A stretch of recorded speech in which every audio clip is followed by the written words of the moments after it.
E aí galera, e aí? Beleza? Eu sou o Hector e eu vou estar apresentando para vocês o meu trabalho sobre Alberto Santos Dumont e a bibliografia com algumas coisinhas que eu peguei daqui e dali e vendo alguns vídeos dele. Alberto Santos Dumont foi um cientista e inventor brasileiro considerado pai da aviação pelo mundo e padrasto pelos estadunidenses, mas isso a gente vê depois. Ele era filho de Francisca Santos Dumont, uma portuguesa de família muito importante, que por ser ligada à nobreza, acabaria mais tarde indo a São Paulo, após a fuga da família real para o Brasil, em 1808, estando nos navios da primeira classe. Já seu pai, Henrique Dumont, engenheiro formado aos 21 anos, era de família francesa, que tratava da ourivesaria, a arte de trabalhar metais preciosos e fazer joias, diamantes, essas coisas. O pai dele, François Dumont, avô de Santos Dumont, se mudou para São Paulo. E anos depois, o pai de Alberto virou o rei do café no Brasil, por sinal, com um café de alta qualidade, com as mais modernas técnicas, para aquela época, é claro. Mas, aí tu pensas, por quê? Simplesmente porque ele mecanizou a lavoura e tendo inclusive criado sua própria ferrovia, o popularmente conhecido ramal ferroviário Dumont. Não quero deixar de ressaltar que mesmo com seu tamanho, dizem que ele sustentava seu modo de produção sem mão de obra escrava, então todos os seus empregados eram assalariados. Portanto, não fora tão atingido pela Lei Áurea, que aboliu a escravatura em 13 de maio de 1888. Dumontzinho era mineiro, e brasileiro também, é claro, e às vezes eu fico pensando, pô, também devia gostar de um pão de queijo pra caramba. Mas bom, voltando, nasceu em 20 de junho de 1873, na fazenda Cabangu, no município de João Gomes, hoje conhecido como Santos Dumont, a cidade que deu asas ao mundo. Coitadinho desse tal de João que ficou esquecido pra trás, né? É a vida. Chegou o mais importante, bem mais importante inclusive. Ele teve 5 irmãs e 2 irmãos. Entre os homens, era o caçula da família e aprendeu a ler com sua irmã, Virgínia Dumont Vilares. Devido à sua família culta, teve acesso aos livros incríveis de Júlio Verne, o gênio da literatura francesa, que escreveu A Volta ao Mundo em 80 Dias e entre outros sucessos como Viagem ao Centro da Terra, fazendo despertar o sonho de ser inventor no pequeno Santos Dumont, começando desde muito cedo, fuçando nas máquinas da fazenda de seu pai para tentar entender a mecânica desses motores. E entendeu tanto que com 10 anos de idade roubou uma locomotiva Baldwin do ramal ferroviário dele e ainda atracou 2 vagões nela. Claro que depois ele tomou uma surra. Mas o importante é que com 10 anos ele já dirigia trem e você ia apanhando para ligar o fogão até hoje. Que é isso, meu filho? Calma. Lembra daqueles empregados do pai dele que eu tinha falado? Então, o Dumont costumava apanhar para os filhos dos peões, mas calma que talvez eu tenha exagerado um pouquinho, porque era só uma brincadeira. Uma brincadeira chamada Passarinho Voa, a qual eles falavam o nome de um bicho, e se ele voasse, teriam que erguer a mão, mas se levantar na hora errada, tem que pagar uma prenda. Tipo, passarinho voa, aí todos levantavam a mão. Abelha voa, aí todos levantavam a mão. Lagartixa voa, aí todo mundo abaixava. O problema era quando falavam, e homem voa? Só o coitado do Santos Dumont levantava a mão, e ainda usava como argumento as passagens dos livros de Júlio Verne e tudo mais, mas não tinha jeito, não conseguia convencer. Ele sempre afirmava firmemente, o homem voa e o homem voará, e tudo isso ainda com 10 anos, falando para as pessoas por aí que iria fazer essa máquina, que fizesse com que o homem voasse. E quem diria, né? Ele acabou fazendo mesmo. Em 1890, o pai dele, Henrique Dumont, caiu de charrete numa de suas fazendas, que por sinal tinha várias, inclusive aqui em Ribeirão. Esse acidente o deixou hemiplégico, ou seja, pode-se dizer que ele perdeu o movimento de uma parte das pernas e do corpo até. Posteriormente, em 1891, para tratar-se, partiu para Paris com sua família, e junto de sua família estava, lógico, Santos Dumont, que se deslumbrou com tudo que viu lá na Cidade de Luz, principalmente com o motor de combustão interna, que conheceu em uma exposição no Palácio das Indústrias, e percebendo as possibilidades dessa máquina, se apaixona por ela e vira corredor de automóvel, batendo o recorde de velocidade, atingindo os incríveis 30 por hora, deixando Paris estupefato. Quem é Ayrton Senna e McQueen perto dele, né, mano? Pelo amor de Deus. Eu sou a cidade! Porém, é obrigado a voltar ao Brasil em 1892, mas não de mãos vazias. levando consigo o primeiro automóvel do Brasil e, quiçá, da América Latina. Com seu Peugeot, chamava a atenção de todos pelas ruas de São Paulo. Nesse mesmo ano, de 1892, seu pai vende a fazenda e divide sua fortuna em 2 partes, as quais distribui entre seus filhos. E olha que Dumont não recebeu pouca grana, viu? Após ser emancipado, tratou de viajar de volta a Paris, já no finalzinho do ano, para ficar quase que definitivamente. E ele precisou ser emancipado porque ele não tinha a idade necessária para poder ir sozinho, né? Porque ele tinha só 19 anos e a maior idade naquela época era de 21. Nessa ida, ele vira dono de balões e começa a alugá-los para que as pessoas pudessem passear admirando a vista de Paris, com ele conduzindo, é claro. E nisso tudo, ele chamava muita atenção, não só pela educação, mas porque o cara era mandrake mesmo, tipo, ele lançava uma moda atrás do outra, super estiloso, portando, tipo, só os melhores ternos, tá ligado? Apesar de ver com a cabeça nas nuvens, eu posso te contar um segredo? Ele era super baixinho. Ele tinha tipo 1,52 e indo de um lado pro outro com seus ternos de listras verticais para dar a impressão de que ele era um pouquinho mais alto.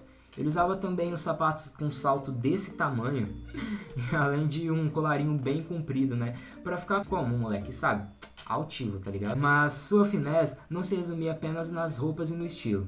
Ele tinha o hábito de comer apenas no Maxims de Paris, com uma mesa especialmente reservada para ele. O cara era tão... pode cortar essa parte, tá? Tá ligado? Que, mano, já naquela época inventou o iFood, tendo um canal de comunicação direta com o restaurante por telefone. E ele simplesmente chegava lá e pedia seu almoço. Era entrega exclusiva pra ele, ninguém mais da cidade tinha, tá ligado? Bom, ele era um apreciador de comida e, sinceramente, Dumont, eu te entendo, cara, minha pança que te diga. Pensava tanto nisso que passou a comer durante seus voos. E dá só uma olhada em como ele descreveu um voo, uma jantinha assim, no ar. Um alegre repique dos silos chegou até nós. Era o Ângelus do meio-dia, que algum campanário daquela aldeia fazia soar, e trouxera conosco um substancial almoço. E, é claro, a indispensável champanhe. Além de tudo, café e o licor Chartreuse. Ah, nada mais delicioso do que comer assim, sobre as nuvens, num balão esférico. Que sala de jantar do mundo poderia ser mais maravilhosamente decorada? O sol se punha dentre as nuvens em ebulição, fazendo-as lançarem a nosso redor jatos de vapor frisado, como se fossem grandes rodas de fogo de artifício. Adoráveis lantejoulas brancas da mais delicada formação e gelo se difundindo aqui e ali, como por mágica.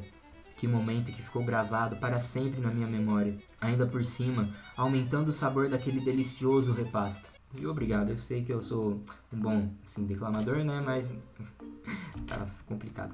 É meio difícil essa palavra, viu? E agora sim, após essa introdução mais longa que Vingadores Ultimato,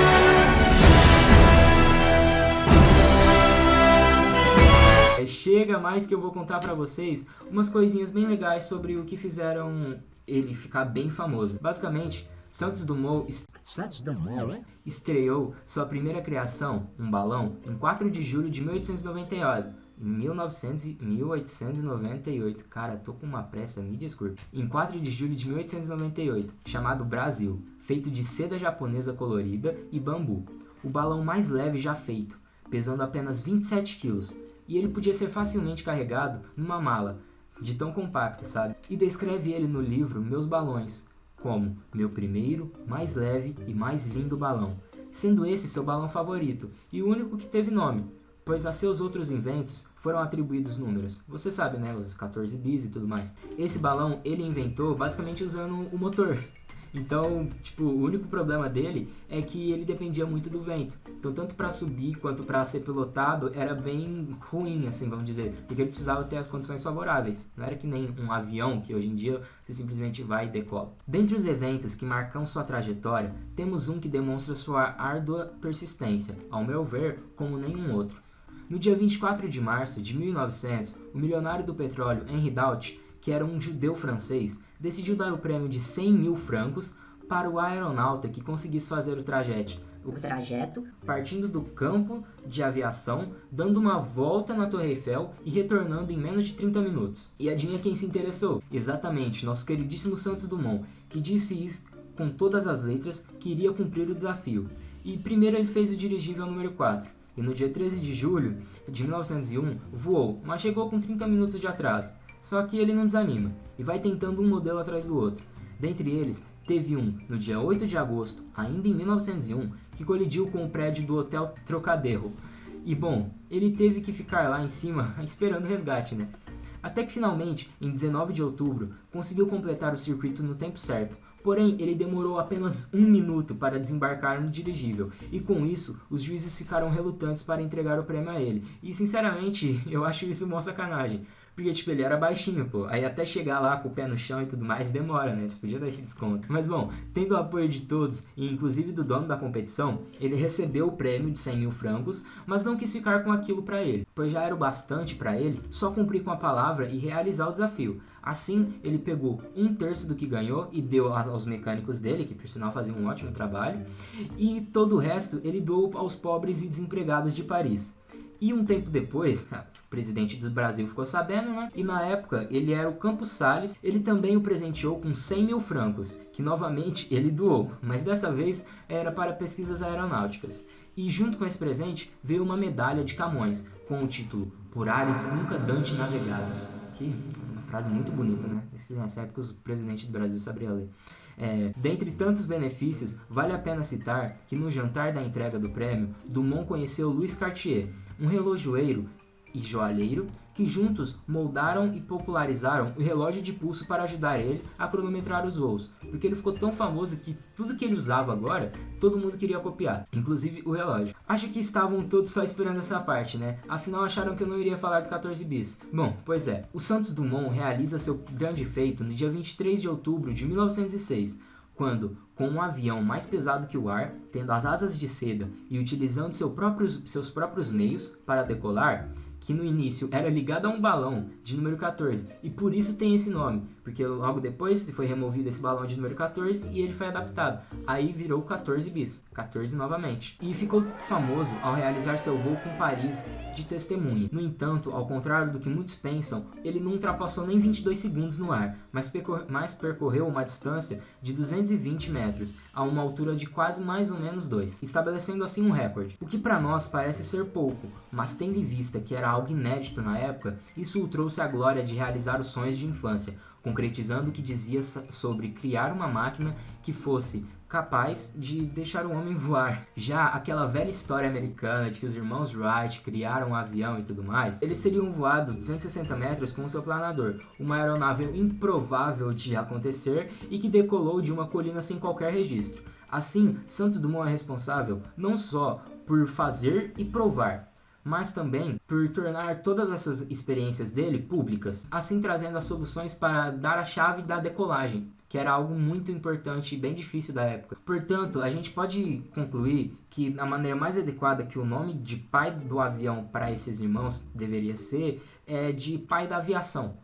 Porque, no caso, esses pais da aviação também, eles abandonaram a criança e deixaram para o nosso brasileiro preferido cuidar, que como padrasto da aviação e pai do avião, porque esse cara foi sensacional, sinceramente. Em 1902, ele foi diagnosticado com esclerose múltipla e sentiu os tremores, uma visão dupla, assim, umas coisas que ele não gostava muito de comentar, porque ele não queria que as pessoas tivessem pena dele.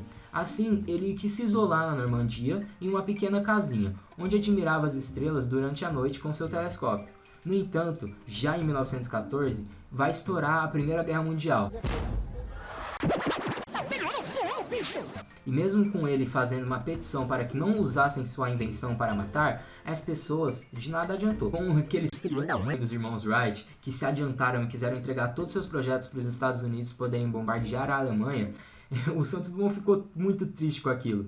E teve mais uma coisa que serviu para assim, deixar ele enfurecido mesmo. Ele foi tomado pelo desespero e acabou queimando vários projetos. Isso porque alguns policiais lá da Normandia invadiram a casa dele achando que ele era um espião, algo do tipo. Porque ele tinha o costume de espiar, assim, de olhar as estrelas com o seu telescópio. E eles acharam aquilo tão suspeito que acabaram levando ele preso. Mas depois que tudo foi esclarecido, ele ficou putaço e acabou queimando tudo. E ele foi de volta pro Brasil, para poder se aproximar da família e tal. Quando ele começou a viver no Brasil, ele construiu uma casa assim que, sinceramente, ela é muito fantástica. Ela chama de Casa Encantada, de A Encantada.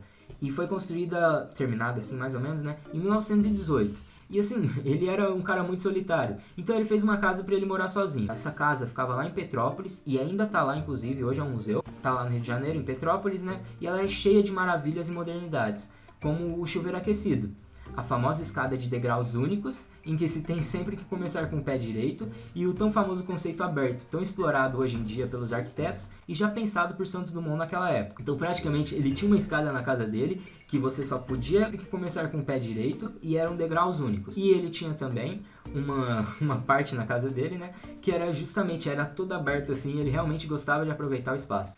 Bom, logo ele se cansou dessa vida no Brasil e ele foi viajar para a Europa atrás de umas casas de banho, assim, algumas coisas que pudessem amenizar esse problema dele da esclerose. Só que ele meio que volta sem sucesso pro Brasil, né? Para isso, ele voltou no Brasil assim, né, para poder receber uma homenagem que eles iam fazer para ele. O problema é que essa homenagem, né, que foi em 1928, ela acabou resultando em um desastre do caramba, que basicamente, quando ele estava chegando perto da costa com seu navio, um pessoal quis receber ele com um hidroavião. O problema é que esse hidroavião teve um acidente bem inesperado e todo mundo morreu. Todo mundo morreu! Acabou. E ele ficou se sentiu muito culpado e muito mal com aquilo. Aí acabou juntando todas essas coisas da guerra e desses acidentes assim, tanto que quando ele ficou hospedado lá no Hotel Copacabana Palace, ele nem quis sair de lá para poder receber a homenagem, todas essas coisas assim. Ele só foi pro enterro de cada uma das vítimas e aí depois ele ficou lá naquela deprê mesmo. Realmente ele estava entrando em depressão e já estava praticamente em depressão com tudo aquilo. Anos mais tarde, no dia 23 de julho de 1932, no Guarujá, mais exatamente no banheiro do Hotel de La Plage, quando estoura a Guerra Paulista, os aviões que iriam atacar São Paulo, ordenados por Getúlio Vargas, passam por sua janela, e com isso ele dá fim ao sofrimento de ver sua invenção sendo usada para algo muito diferente do que sua imaginação previa, se enforcando com as suas mais elegantes gravatas, sendo levado com 59 anos desse mundo que não o merecia. E assim como Einstein, que teve seu cérebro roubado e preservado, Santos Dumont nem mesmo pôde ficar com seu coração, tendo sido também roubado e devolvido 12 anos depois de sua morte, estando em exposição atualmente no Campo dos Afonsos, o Museu da Aeronáutica do Brasil. Com tudo isso, eu ainda quero acrescentar apenas duas coisinhas que são curiosidades bem legais.